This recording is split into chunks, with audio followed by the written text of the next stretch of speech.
ang Pastor Robert Y. Gonzales. Palakpak po natin.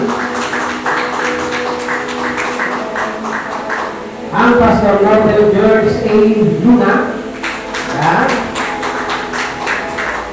Ang Pastor Benilito T. Malviquez. Hindi po palakpak. Ang ating host sa radio, ang ating Pastor Francis Salutis.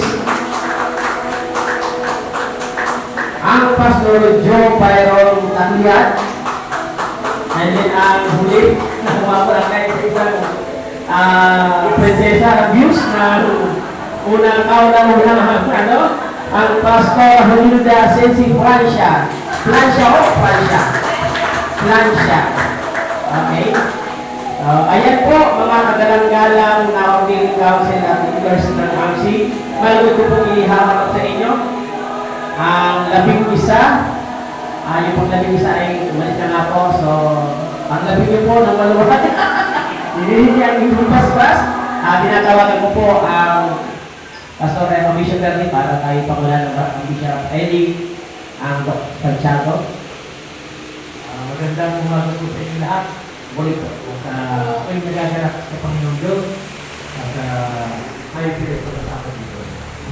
Sabi nga kanina ni Pastor ay ang pagkakatawag sa inyo ay hindi kami ang tumatawag. Ang tumatawag talaga sa inyo ay ang Panginoon. Narito lang para kami ay kumpirmahin ang pag-ibig ng pagkatawag sa inyo. Pero kayo tinawag. Kaya naman, tinatawag ko din yung aming mga kasama, Dr. Ted, at si Bishop, Francisco Peña, Reverend Lapido, at si Reverend Joby para i-contact natin ang